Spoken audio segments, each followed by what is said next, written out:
오늘은 제가 조형사 어떻게 공부를 했는지 여러분들에게 공유하고자 합니다. 근데 저는 조형사 파트만큼은 기본서를 많이 보기보다는 위상 심화 자료랑 최단 요약본 정리 자료 그 두 가지를 중점적으로 봤어요. 특히 조형사는 제가 공부하면서 느끼기로는 최단위 조형사 정리가 정말 잘 되어 있더라고요. 그래서 최단 자료를 좀 더 중점적으로 해서 공부를 했고, 필요한 부분이 있다면 한국미술사의 이해 파트에 나오는 부분들도 발췌해가면서 공부를 진행을 했습니다. 모든 파트들도 그랬지만 또 조형사 같은 경우에는 이제 표현 스터디, 앞에 제가 영상으로 공유드린 그 표현 스터디에서 구도 인출로도 조형사는 계속 이제 회독을 진행을 했거든요. 그래서 구도 인출하면서 이제 스터디 선생님하고 얘기를 주고받으면서 계속 반복적으로 인출을 했던 게 공부하는 데 많이 도움이 됐었던 것 같습니다. 특히 조형사는 이제 시대 흐름별로 공부를 해 나갔어요. 이게 이제 강사 자료에도 이제 시대 흐름으로 정리가 잘 되어 있는 것도 있었고, 제가 정말 자신 없던 부분이 도자 파트였기 때문에 도자 파트나 또는 이제 탑 같은 경우에는 제가 공부를 하면서 나름대로 저만의 또 자료를 만들어서 반복적으로 회독을 하면서 공부를 진행을 했어요. 제 영상 처음부터 지금까지 계속 보고 계시는 선생님들은 아마 계속 똑같은 이야기 하네 라고 하시는 선생님들이 계실 것 같아요. 네, 저는 정리하는 거 정말 좋아해요. 특히 제가 자신 없는 부분일 경우에는 더 정리를 하려고 노력을 했어요.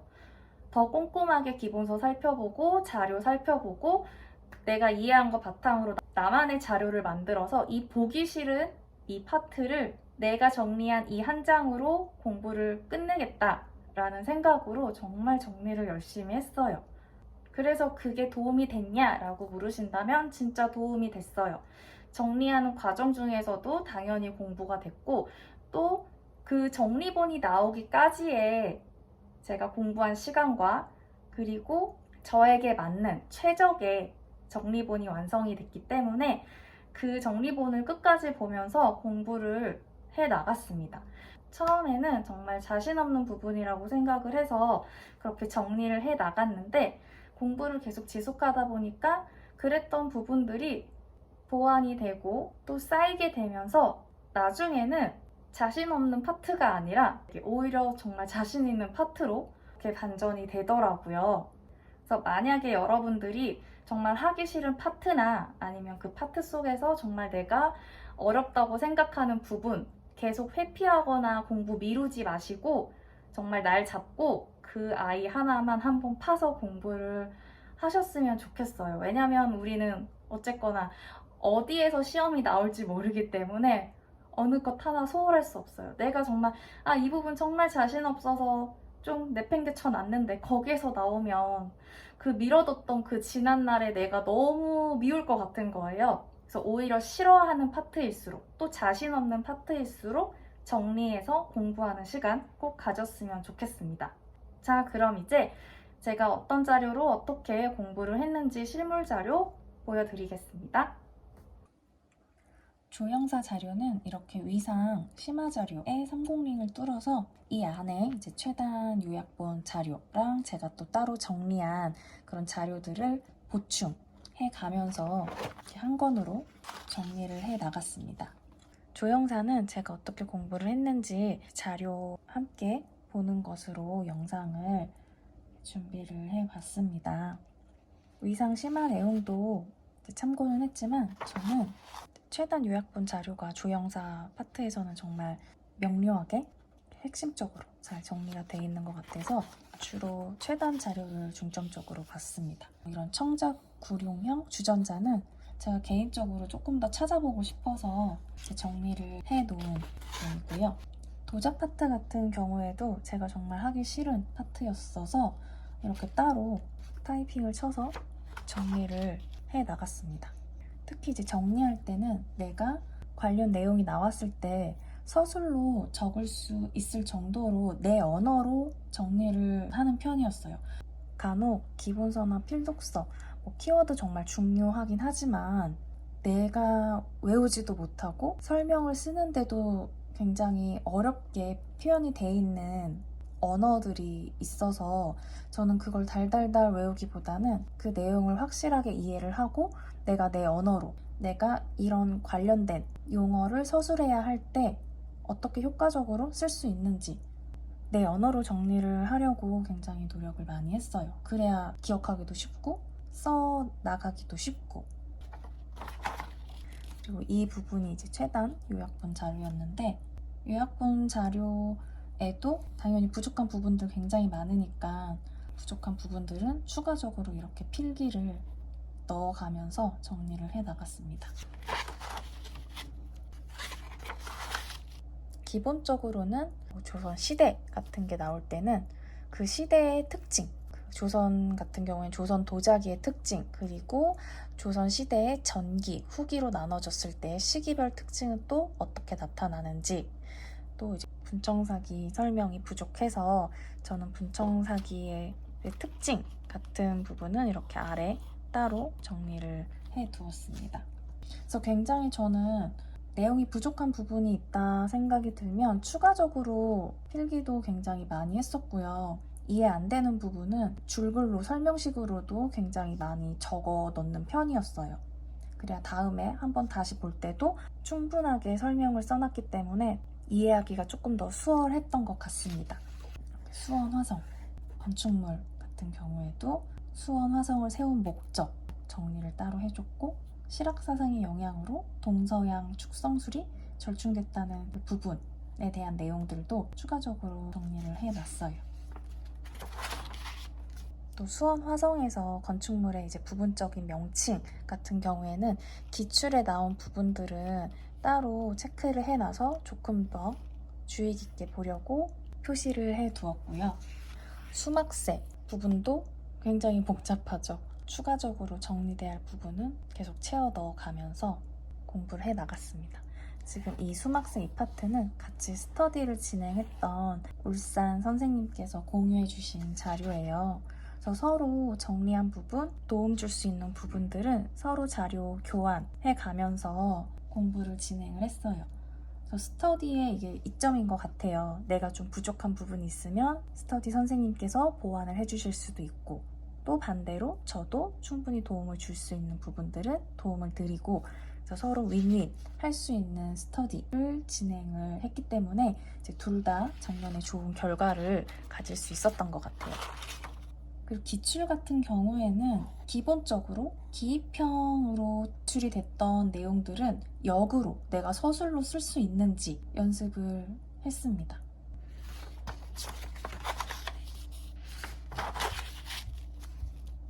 필요하다면 그림을 그려가면서 좀 더 외우기 쉽게 정리를 해 나갔고요. 여러분들이 제 자료 보시면 아시겠지만 굉장히 추가적인 설명글들이 굉장히 많아요. 그만큼 강사 선생님들의 자료가 모든 내용을 담고 있지는 못해요. 분명 이제 좋은 핵심적인 내용들이 집약돼서 정리가 되어 있기 때문에 우리가 그 기본서를 가지고 공부를 해 나가지만 부족한 부분 아니면 제가 이해하기에 조금 미흡하다 생각하는 부분들은 제가 추가적으로 설명 보완해서 많이 채워 나가면서 공부를 진행을 했습니다. 단청 같은 경우에도 종류별로 어떻게 만들어지는지 이렇게 그림을 함께 넣으면 더 기억이 잘 되는 것 같았어요. 그림을 굉장히 많이 그려가면서 공부를 진행을 했습니다.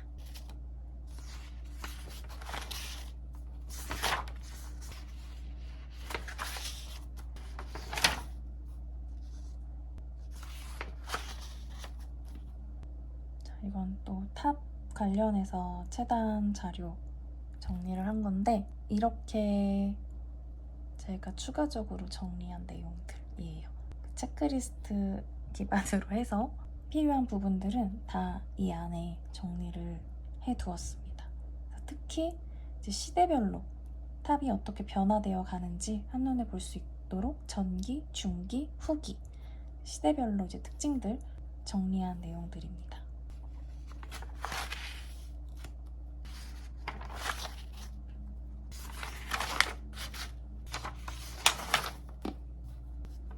그리고 불상 같은 경우에는 이제 제작 과정도 정리할 수 있는 부분들은 함께 정리를 해서 불상 공부하면서 제작 과정까지 동시에 이제 공부를 진행을 했습니다.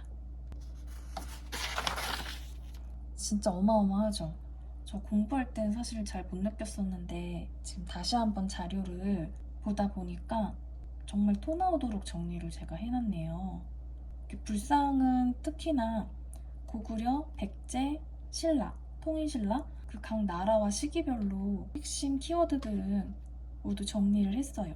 고구려는 강인함, 강건한 표현, 이제 힘찬 선, 그리고 백제 같은 경우에는 온화, 섬세, 유려함, 부드러움 이런 식으로 대표적인 약간 특징 키워드들을 시기별로 정리를 해 놓았습니다.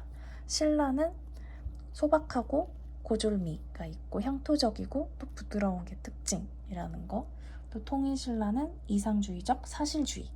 고려는 조형성이 퇴보되고 지역색이 반영이 됐고 또 라마불의 영향을 받아서 화려하고 관능적인 표현들 그리고 세속적 표현들이 많이 나타난다는 점. 이렇게 키워드로 시기별, 나라별 특징들을 정리를 해서 불상을 보기 전에 먼저 시대, 나라에 대한 키워드 특징들을 먼저 생각을 하는 거예요. 그래서 크게 먼저 숲을 보고 그 다음에 이제 나무를 보는 식으로. 또 공부하면서 제가 기출 예상하는 문제들은 따로 이렇게 정리를 해보았습니다. 제가 출제 가능할 거라고 생각했던 내용이 고려시대에 지방 형식이 유행한 이유가 무엇인가 라는 점. 첫 번째로는 지방 호족 세력이 강화되었다는 정치적인 배경이 있었고, 두 번째 종교적 배경으로는 선종이 유행했다라는 거. 그러니까 이런 식으로 공부를 하면서 이런 부분은 기출될 수도 있겠구나 라고 서술 대비해서 이렇게 정리를 해두었습니다. 그리고 필요하다면 이렇게 시대별로 표를 또 만들어가지고 정리를 했고요. 지금 이 표 같은 경우에는 이제 김성희 선생님 기본서에 나와 있는 표를 기반으로 해서 추가적으로 정리를 한 거예요. 그리고 이상 심화에는 이제 중간중간 기출문제도 같이 나와 있는데, 기출문제 공부하실 때 그냥 읽고 답을 찾는 방식보다는 이 기출문제에 관련돼서 또 추가적으로 어떤 문제가 나올 수 있을까 한번 탐색해보는 것도 굉장히 공부하는 데 도움이 많이 되더라고요. 그래서 저는 비로자나 불이 기입형으로 출제됐던 이 문제 안에서 이 보기의 내용이 서술의 답이 될 수도 있겠다라는 생각을 했고요. 통일신라의 이제 불상의 정형을 이루었던 특징들이 통일신라 후기로 가면서 변화하게 되는데, 그 변화하게 된 정치적, 종교적인 변화, 그런 부분들을 생각을 해봤고, 답으로서 이 보기 안에서 어떻게 나와 있는지, 나중에 문제가 나오면 역으로 이 보기 안에 서술된 내용을 답으로 써내야겠다라고 생각을 하면서 추가적으로 공부를 하면서 정리를 한 부분들입니다. 그리고 가람 배치에 대해서도 이미 17년도에 기출이 됐어요. 근데 이제 통일신라 쌍탑 1금당식의 가람 형식이 나타나게 된 이유가 무엇이었는지, 이제 이런 부분도 혹시 서술로 나올 수 있지 않을까? 라고 생각을 해서 한국 미술문화의 이해를 찾아봤어요. 그래서 읽고 정리한 내용이에요. 그 이전에는 불탑 자체가 예배의 대상이었어서 탑을 중심으로 금당이 뒤로 배치가 되었었는데, 시대가 흐르면서 이제 불상을 제작할 수 있게 되면서 그 예배의 대상이 탑이 아니라 그 불상 자체가 된 거죠. 그리고 그 불상은 금당 안에 모셔지게 되었기 때문에 금당이 이제 좀 더 중요한 위치가 되면서 이제 탑이 유일하게 하나일 필요가 없는 거예요. 장식의 역할 또는 이제 상징적인 조형물의 역할로 된 거죠. 그래서 금당 중심으로 종교적인 대상의 변화가 나타났기 때문에 쌍탑 1금당식의 가람 배치 형식이 나타났다 라고 정리를 해 두었습니다. 또 이거는 시대적인 흐름하고도 같이 볼 수가 있는데, 삼국시대에는 불교가 유입됐던 초기 시기였기 때문에 개인 호신불로서 소규모 불상이 제작이 됐어요. 근데 이제 점차 시대가 흐르면서 6세기 말경에서부터는 대규모 석불 제작이 이루어지게 되면서 불상이 그 자체로서 종교적인 의미를 지니게 됐고, 또 불상이 이렇게 조성이 되어 가면서부터는 종교적인 대상이 된 거죠. 그래서 이런 중요한 종교적인 그런 예배의 대상이 금당에 옮겨지게 되면서 앞선 가람 배치 형식에 비해서는 이제 금당이 이제 중요한 위치를 차지하게 된 거라고 볼 수 있습니다. 제가 여러분들에게 공유를 드리려고 하는 이 탑 정리본 같은 경우에는 이제 시대별, 나라별 탑의 특징들을 제가 정리를 해둔 거예요. 그래서 가장 대표적인 탑 사진 이미지와 함께 특징들을 정리를 해두었습니다. 그래서 참고하시면 될 것 같고, 보시면 사실 제가 정리한 내용들은 굉장히 핵심적인 내용들만 정리를 했고, 또 추가적으로 제가 공부를 하면서 좀 더 보완한 내용들도 있어요.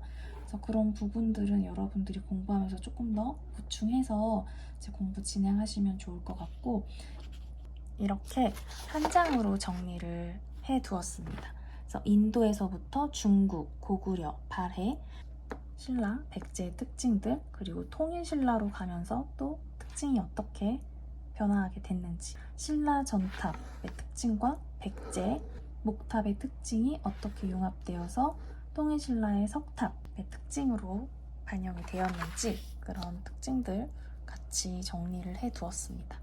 그리고 각각의 탑에 대한 설명들도 정리를 해두었습니다. 그래서 통일신라에 이어서 고려시대, 그리고 조선시대까지 이어지는 탑의 변천사를 이렇게 한 장에 정리를 해두었으니까 여러분들이 탑 공부하실 때 이 한 장 먼저 훑어보신 다음에 세부적으로 공부 들어가시면 조금 더 수월하지 않을까 하는 생각이 듭니다. 정말 조형사 같은 경우에는 이 도자기가 이 도자기 같고, 또 저 탑은 저 탑 같고, 또 불상은 또 왜 이렇게 다 똑같아 보이는지 정말 헷갈리는 부분들이 정말 많아요. 근데 계속 정을 붙이고 계속 보다 보면 그 차이들이 하나씩 보이기 시작하실 거예요. 그래도 어쩌겠습니까? 공부할 수밖에 없으니까 열심히 뚫어져라 봐야 하겠죠. 제가 조형사 파트에는 여러분들에게 탑 시대별로 정리한 자료 공유를 해드리려고 해요. 근데 여러분들이 공부하시면서 수정할 부분은 수정해 나가시면서 공부를 하셨으면 좋겠어요. 제 자료가 정말 완벽한 자료는 아니기 때문에 만약에 여러분들이 공부하다가 이 빅스마일 99쌤 자료 좀 이상한데? 이 부분 틀린 것 같은데? 하면 과감하게 지우시고 여러분들의 지식으로 다시 채워 넣으시길 바랄게요. 왜냐면 저도 공부하면서 정리한 내용이기 때문에 그게 100% 정말 완벽한 자료가 아닐 수가 있어요. 그리고 저는 공부를 하면서 또 그 위에 수기로 추가하고 보충하고 또 수정하고 그랬던 부분들이 굉장히 많기 때문에 제가 드리는 자료는 거의 초본에 가까운 자료들이라서 만약에 틀린 부분이 있다면 양해 좀 부탁드리고 수정해서 사용을 해주세요. 그래서 여러분들 공부하시는데 제 자료는 참고 삼아 공부하시고 여러분들의 지식으로 여러분들이 이해한 대로 다시 정리를 해가면서 공부를 완성해 나가시기를 바랄게요. 이제 점점 아침 저녁으로 바람도 선선해지고 일교차도 커지고 있는데 다들 감기 조심하시고 코로나도 꼭 조심하시고 남은 시간 차분히 잘 마무리하셨으면 좋겠습니다. 자, 다음에 더 유익한 영상으로 여러분들 찾아뵙도록 할게요. 안녕!